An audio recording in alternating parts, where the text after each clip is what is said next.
Hello, America. I'm Mark Levin. This is Life, Liberty, and Levin. We have a great guest, George Gilder. How are you? Great to see you, Mark. I've read you for years, you know. It's the first time we've met. Yeah, in fact, we've never talked before, have we? Now, you attended Harvard, and you still are successful. That's a good thing. I wasn't successful at Harvard. At Harvard, yeah. You pioneered the formulation of supply-side economics when you served as chairman of the Lehman Institute's Economic Roundtable, program director for the Manhattan Institute. You're the author of Men and Marriage, Visible Man, Wealth and Poverty, which was a big book that had a big influence on me, The Spirit of Enterprise, Microcosm, Telecosm, and The Silicon Eye. And now, your newest book, Life After Google, The Fall of Big Data and the Rise of the Blockchain Economy. All right, there's a lot to unravel here, but let's get started this way. Capitalism versus socialism. Explain. Well, capitalism is derives from the Latin word for head, caput. And capitalism is the mind-based system. And the key characteristic of the human mind is that we're creative. And as Albert Hirschman, the Princeton economist, once put it, creativity always comes as a surprise to us. And if it didn't, planning would prevail and socialism would work. Creativity is the foundation of capitalism.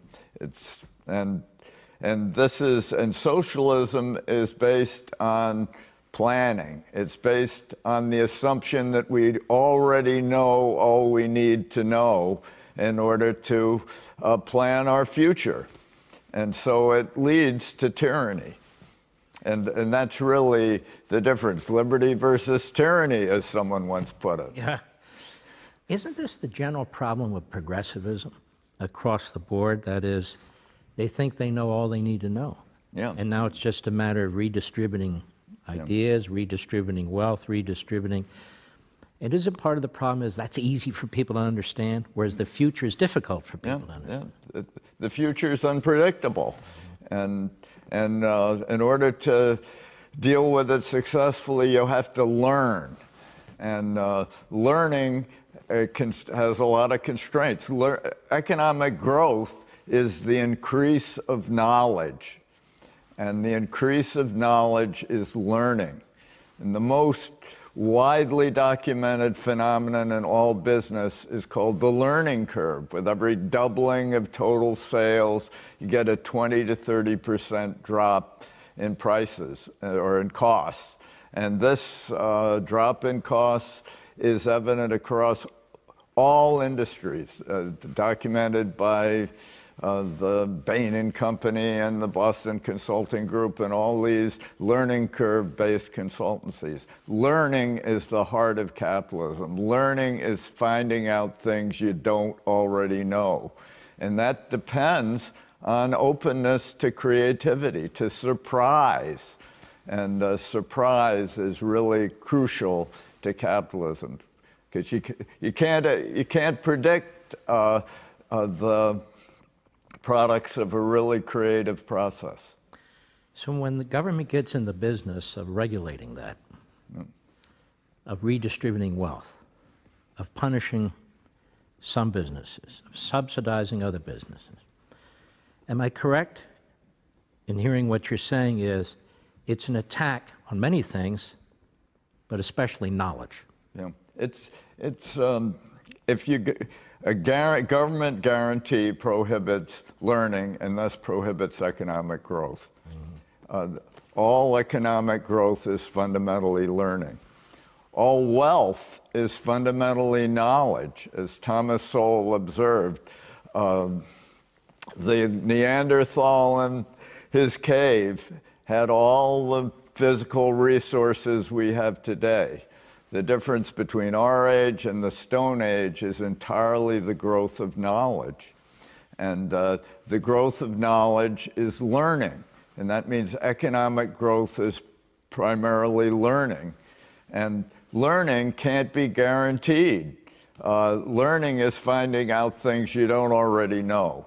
So any guarantee prohibits learning and thus prohibits growth. Is not the grand irony then that the progressive mindset claims that their decisions are based on science and knowledge, when in fact it's not based on science or knowledge, it's based on an ideology? It's definitely based on doctrine and dogma. It's really, when in my new book, Life After Google, I do a criticism of what I call Google Marxism. What is Google Marxism? Well, Marx's great error, his real mistake, was to imagine that the Industrial Revolution of the 19th century, all those railways and dark satanic mills and factories and turbines and in the beginning of electricity, represented the final human achievement in productivity. So in the future, what would matter is not the creation of wealth, but the redistribution of wealth. Well, Google comes back today and says that it's search engines, it's machine learning, it's artificial intelligence, it's robotics, it's biotech, is the ultimate human attainment. And in the future, most of us will be able to retire to beaches while Sergey Brin and Larry Page of Google fly off to remote planets with Elon Musk in a winner-take-all universe. And this is a belief that Bill Buckley used to call immanentizing the eschaton. The eschaton is final things, final days. And each generation of technologists imagines that their technological vision, whether it was railroads or space flight or artificial intelligence, is the final attainment. And this is really what socialism is about. It's about saying that what we have now is all we're going to get, that we know as much as we need to know to plan the entire future. And that is fundamentally hostile to human creativity. This mindset, this Google Marxism, it cuts across all these platforms, though, doesn't it? Facebook, Twitter.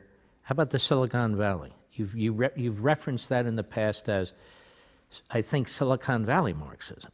Yeah. Is that right? Yeah. Well, there are a lot of philosophers and philosopher kings of Silicon Valley, and when they pronounce on public issues, they imagine that their technology is an eschaton, is an ultimate thing. And it actually usurps human minds. I mean, my friend Ray Kurzweil introduced the concept of a singularity, the moment when our computer technology would exceed human minds on all dimensions.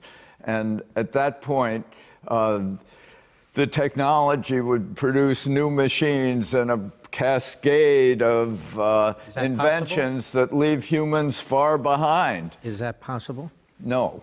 Why? It's because this artificial intelligence is a machine. And remember, I stress surprise. If machines surprise you, they're probably breaking down. Machines are really deterministic almost by definition. And determinism in information theory, which underlies all of Silicon Valley, information is what's not determined by the machine. Information is the creativity of capitalism. So machines have masters called human beings. Machines have masters. Kurt Gödel, back in 1931, proved that any logical scheme, including a computer, anything, is necessarily dependent upon axioms outside the box. What's inside the box is the machine, but any machine is necessarily dependent on what Alan Turing called an oracle, a source of invention, of creativity, surprise outside the box. Can machines have judgment? No, not really. They can repeat or imitate processes of judgment supplied to them by human beings, but every symbol that's employed in the machine has to be defined by a human interpreter. And so the whole idea that these machines shuffling symbols actually have meaning without human providers is itself delusional. And I think it's really ironic that all these brilliant computer scientists of Silicon Valley have lost track of the very essence of their science. The essence of their science was begun by Turing and Gödel, and nothing in artificial intelligence has refuted these original insights, which necessarily make computers dependent on human inputs. So if we understand technology, macro technology, we have really nothing to fear, do we? No, I mean, this is just a continued evolution of the economy. It's not as big a change at all as between agriculture and factories in the 19th century. This complete transformation of the global economy with the first machines of the Industrial Revolution exceeded in impact and drama this introduction of robotics, which is just kind of an extension of all the existing robots that run our existing factories. But on the other hand, it is exciting, these new machines that are being generated, and they will, like all previous machines, increase employment. Human beings are not employed because they're unproductive. They're employed because they are productive. And so machines that render human beings more productive render them more employable, not less employable. This whole fantasy in Silicon Valley that their AI is going to destroy jobs everywhere. What's AI?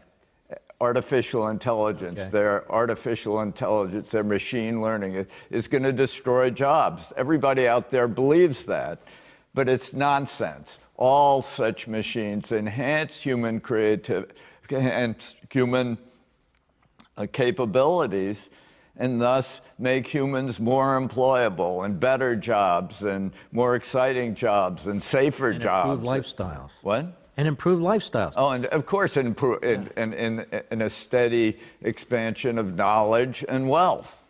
And of course, who services these machines? You need engineers, you need mechanics, you need whatever. You need people who develop software, people who develop hardware, and so forth and so on. But when we come back, I want to ask you something about cryptocosm. This is a big word that has a lot of meaning. And you're telling me, before we came on the program, and what you're saying in your book, is that Google one day will be rather passé. In fact, there's going to be technology that leapfrogs it, and Facebook and Twitter and all the rest of them. This is fascinating. Ladies and gentlemen, don't forget, almost every weeknight you can watch me on Levin TV, Levin TV. Here's how you sign up. Go to crtv.com/mark, crtv.com/mark, or give us a call at 844-LEVIN-TV, 844-LEVIN-TV. We'd love to have you over there. We'll be right back.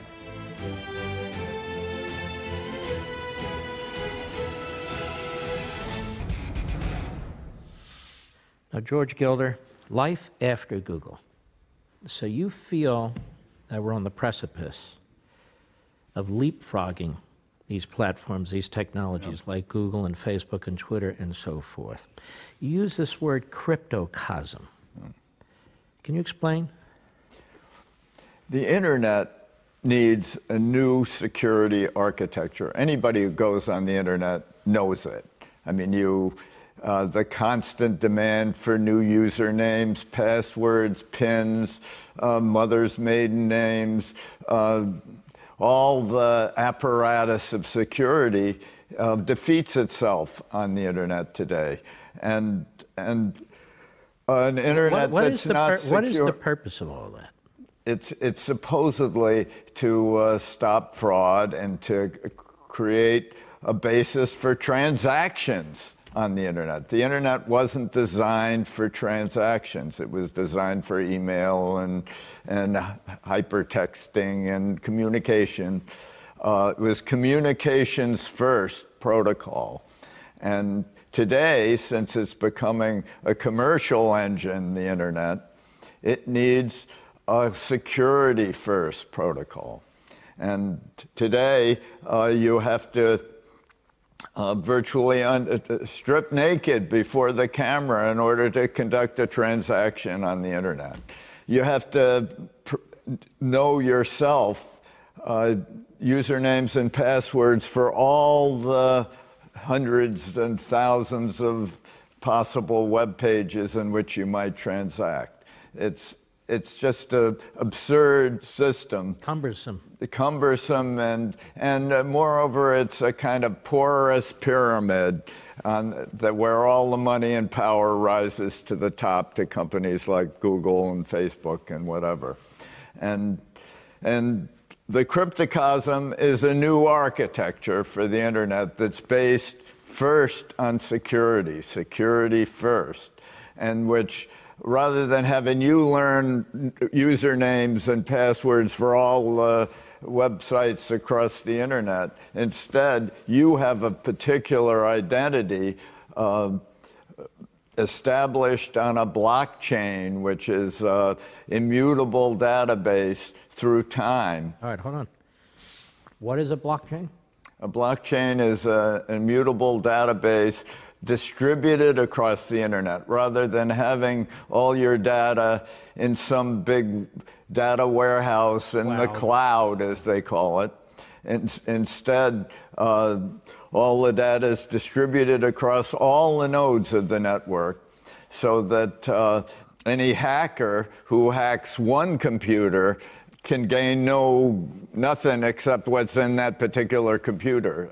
Because the information is distributed across the network, you have to capture 51% of all the nodes on the network in order to defraud the network. Let me try it this way. So you've got a bulk of information about me, Mark Levin, but bits and pieces are in different parts.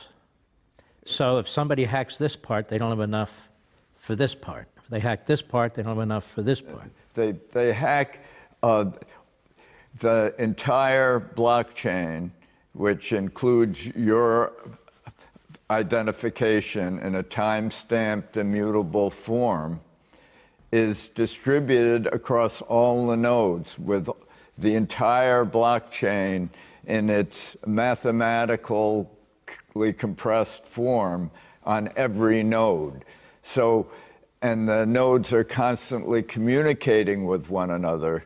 Unless you capture 51% of all the nodes on the internet, which is essentially impossible, you can't change anything on the blockchain. Is this being developed now? It's being developed now. It was invented essentially by a few academics, but it was essentially incorporated in a product by Satoshi Nakamoto in 2008.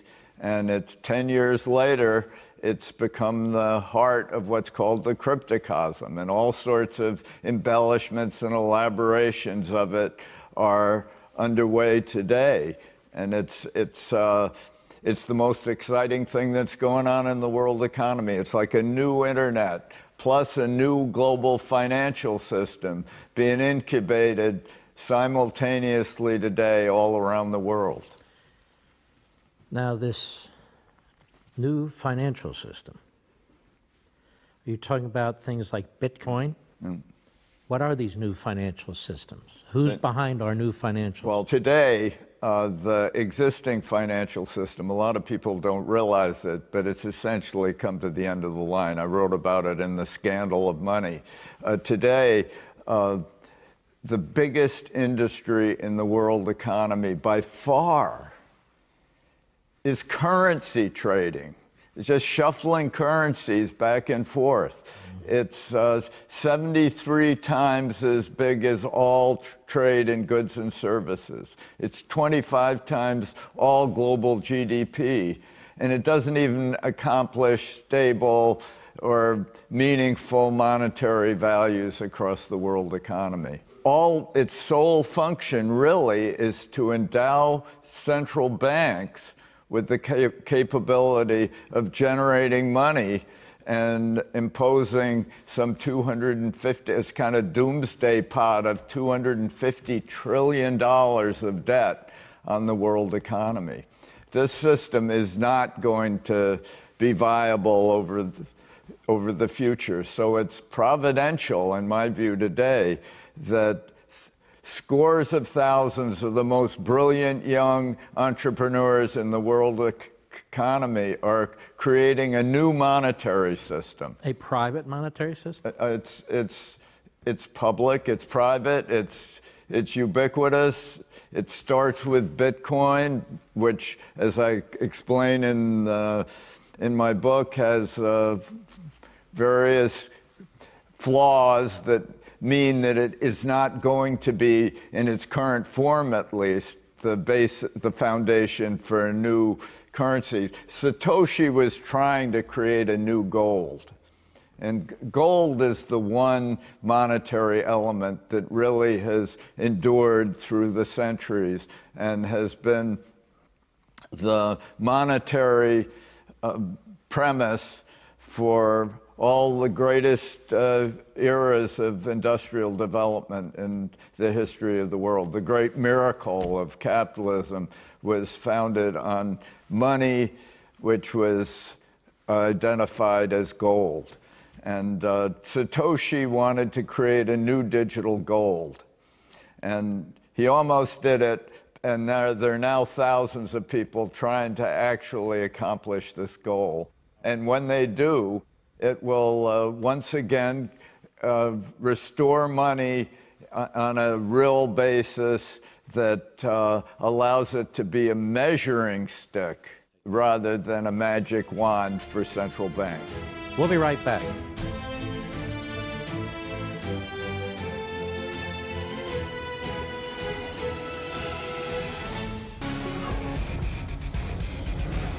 So, George Gilder, people are going to think we're painting a brave new world here.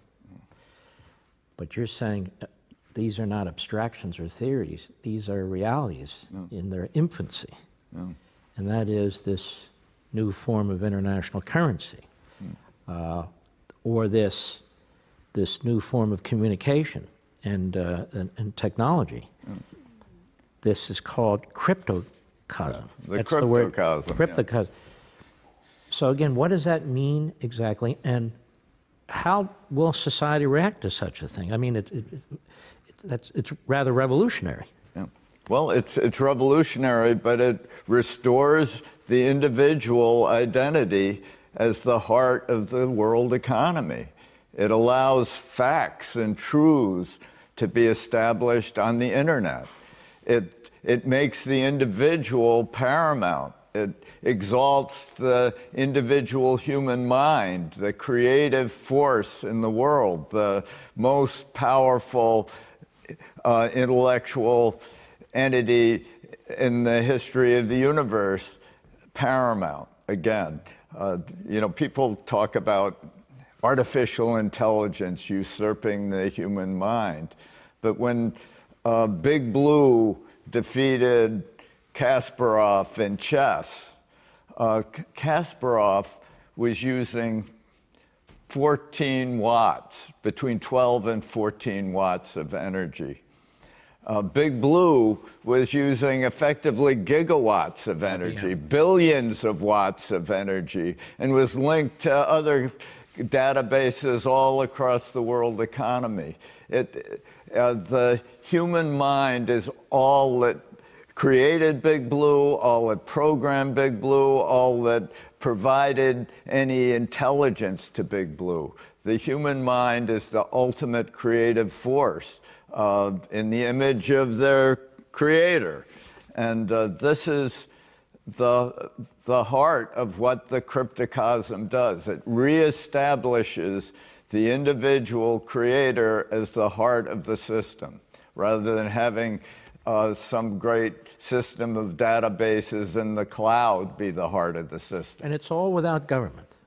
It's all without, government's very important. Government provides what in information theory we call a low entropy carrier. That's a predictable carrier for the creative, surprising contributions of capitalism. But the low entropy carrier, that is the predictable systems of family, morality, regulation, law, epitomized by the genius of the Constitution and the founders. That's a low entropy carrier that allows high entropy, unpredictable surprises of creativity. But then there's big government, which is different, which regulates, which taxes. And guarantees. Yeah. And this is what I really drill it on. Yeah. When you guarantee something, you prohibit learning. Learning is a process where it has to be falsifiable. You have to be able to disprove your learning process. And if you can't, if it's guaranteed by the government, it prohibits learning and thus stifles economic growth. And I've never quite understood, we have this debate about net neutrality. Yeah. It sounds counterintuitive to me. What is net neutrality? It's a scheme of price controls for the internet. It's, the only thing that really matters with regard to whether all the various bits and bytes are treated equally across the internet is how much bandwidth there is. If there's a lot of investment in bandwidth, net neutrality is inevitable. I mean, if you have the best content for the internet, you want it to be on everybody's conduit. You don't want to restrict it to one particular set of pipes. If you have the best communication system across the internet, you want everybody's content on it. There's no incentive to bias or twist or suppress or allocate bandwidth unless bandwidth is scarce.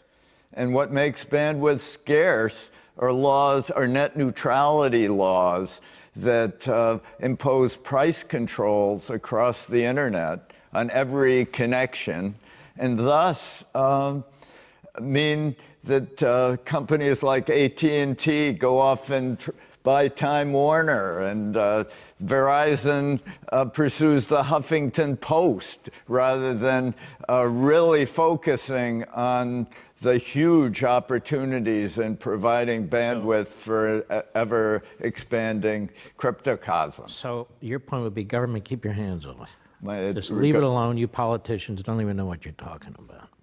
Pretty much? Pretty much. I think you pretty much have it. Ladies and gentlemen, don't forget, most weeknights, we'd love to have you over at Levin TV, where I'm do my program there on our digital TV show.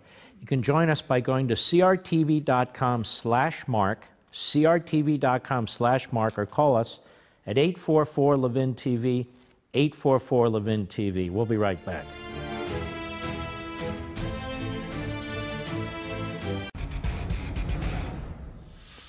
Apple, Amazon, Google, these are like the biggest corporations in the world. Yeah.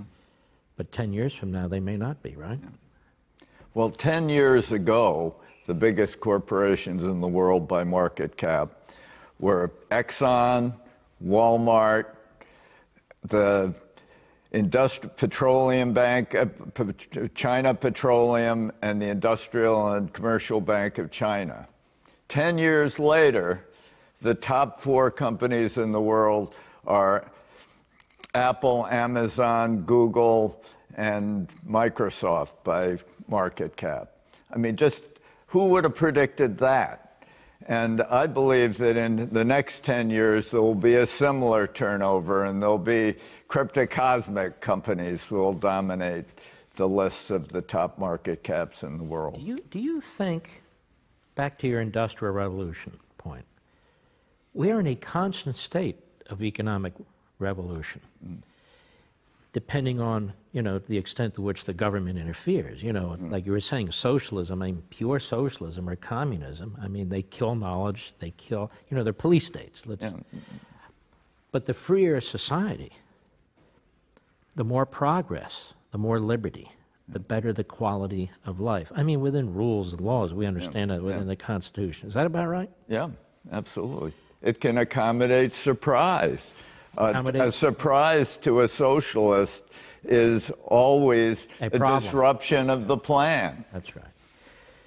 You once wrote, "A successful economy depends on the proliferation of the rich, on creating a large class of risk-taking men who are willing to shun the easy channels of a comfortable life in order to create new enterprise, win huge profits, and invest them again." Do you think our country today, do you think most people, forget about the elites, do you think most people still believe that? I hope so. Polls indicate that young people are increasingly estranged from capitalism. I think largely because of a great government effort to guarantee futures through the student loan program, $1.5 trillion of guaranteed money for students. Those aren't really loans. Loans require a bank to scrutinize the borrower, and it's an intelligent learning process in capitalism. This is guaranteed money for the university system, and the university system took the money and ran. The students ended up paying just as much as before, but all the prices went up faster than in any other product in the whole economy. It's one of the great scandals of recent decades, but it shows the effects of government attempts to guarantee stuff. You guarantee stuff, you stifle learning, and you produce failure. Is this why, let's just take an example, a prominent example, climate change, so-called. Is this why we can never have an honest debate about it? Suddenly you're a denier. Yeah. You can't even discuss the so-called science, you can't discuss any of it. Shuts down knowledge, shuts down debate, shuts down the human mind, and we just all line up. Absolutely. And we have other examples of that too, right? I think that's as good as an example as there is. You aren't allowed to debate. Climate change is a real phenomenon. Climate's constantly changing. However, the Roman period, the Minoan period, the medieval climate optimum were just as hot, by most evidence, substantially hotter than it is today. And so it's hard to say that climate change is a big threat today when previous episodes of global warming were regarded as optimal or great triumphant periods of human advance and progress. So I think it's really rather bizarre, this effort to suppress any, but this is a way to blame Trump for the weather, or Republicans for the weather. Imagine, has the left ever developed such an ingenious campaigning strategy as to blame the weather on the Republicans? People are always dissatisfied with the weather. It's worth remembering, though, we had dust bowls back in the 1930s when temperatures were just about as high as today. And, the weather is always changing. It's always unsatisfactory. And if you can blame it on the Republicans, you got a big political coup. That's right. So knowledge and anti-knowledge, it seems to be reversed when it comes to the left. We'll be right back.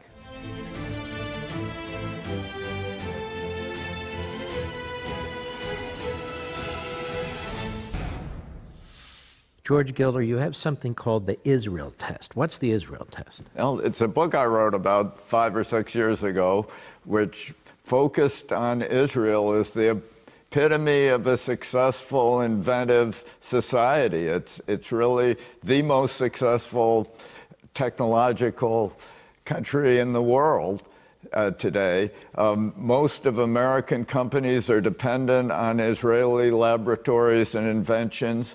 The cryptocosm really began in Israel when Vitalik Buterin visited the country and found, he was an advocate of Bitcoin, and he found master coins and name coins and all colored coins, as they called them. And he established Ethereum, which has since produced some $20 billion of new initial coin offerings in the last 12 months, which really solving this 90% drop in initial public offerings. Why Israel? Because Israel is creative in the image of their creator. It's inventive. It's really the epitome of a creative capitalist country, and that's why it's hated. That's why why there's so much hostility to it. There's no other reason. It used to be a socialist economy, but under Netanyahu, they've moved towards a capitalist. Netanyahu turned it around, and it's now a flourishing capitalist economy, despite a big government burden imposed by the military defenses, which they got to maintain. And so, essentially, the big question of the Israel test is, do you admire success? Do you try to emulate success and achievement? Or do you envy it and resent it? And people who succeed in the world admire people other successful people, and want to emulate them, want to imitate them. The failures in the world look at success and envy and resent it. And that's really the great divide in all our hearts and across the world economy, and I sum it up as the Israel test. Very good. We'll be right back.